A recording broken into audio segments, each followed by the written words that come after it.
to mind when someone mentions a pit bull? In today's culture, they are stereotyped as ruthless killers, but this was not always the case. Pit bulls were once an American icon. This is an image from World War I, where the American people are being defended by the American military against the German military. At this point in time, pit bulls were held in such high regard that they were chosen among all other breeds to represent the American military. This is Stubby, America's first and most highly decorated war dog. He was so famous in his time that hotels actually lifted their ban on dogs so that he would have a place to stay. Today, pit bulls are banned in cities across the country. Pit bulls were once a favored family pet. They were even given the nickname nanny dogs. So what has happened between then and now that has altered their reputation so drastically? In the 1980s, dogfighting became a popular topic with the media. The pit bull became their target.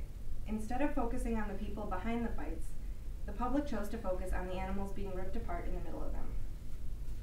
The problem is, people have become so focused on rumors that paint these dogs as monsters that they don't take the time to see what's really there. Hopefully, after I've finished, you will see that pit bulls do not deserve their bad reputation. One rumor about pit bulls is that they have a locking jaw. This would mean that once they bite down on something, they would be unable to release even if they wanted to.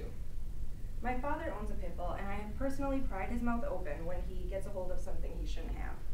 He loves to run off with toys, shoes, and especially blankets. He has never attempted to hurt me in any way when I do this.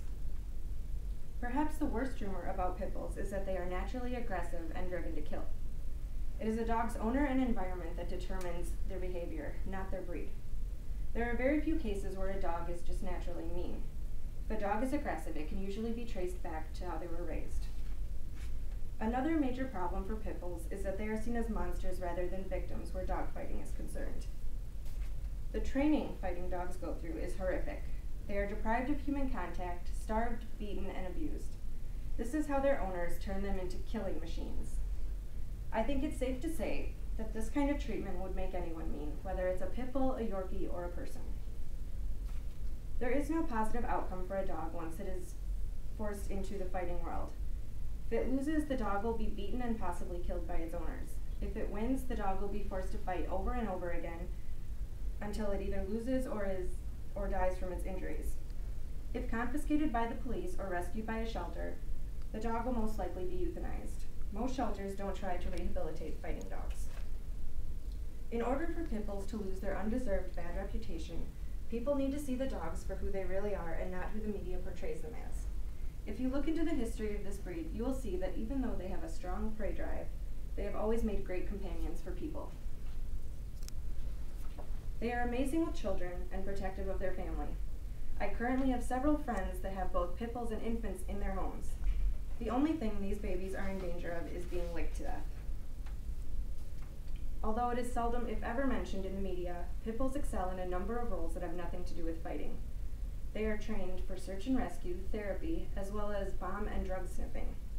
A pit bull currently holds the record in Texas for the largest narcotics bust.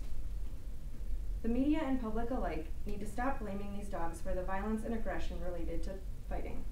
Instead, put the spotlight on the owners who make these dogs fight for a chance to live another day of neglect and abuse. Aren't you curious as to what kind of person put their pet through this? These dogs had no control over where they ended up. I'm sure, given the choice, they would rather have been sleeping at the foot of your bed instead of being ripped to pieces in front of a crowd. In an ideal world, rehabilitation would be practiced with fighting dogs. Sports Illustrated published an article on the dogs rescued from the Michael Vick case. 47 of the 49 dogs were rehabilitated and have found new homes. Only 2 of the 49 had to be put down, one due to injuries and one due to aggression. Most dogs recovered from fighting situations are immediately deemed aggressive, and which they were trained to be, and then they're euthanized. They are never given a chance to change. Ideally, people would focus on the goofy, loving personalities behind the muscle.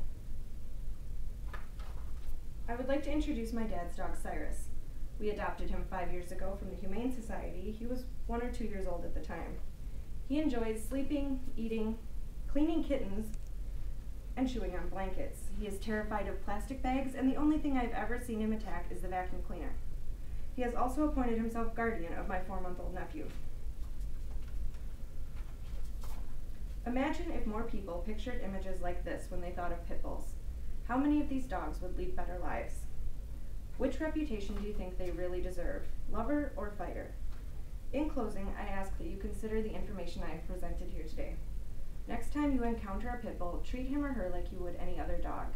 Given the chance, they will win you over.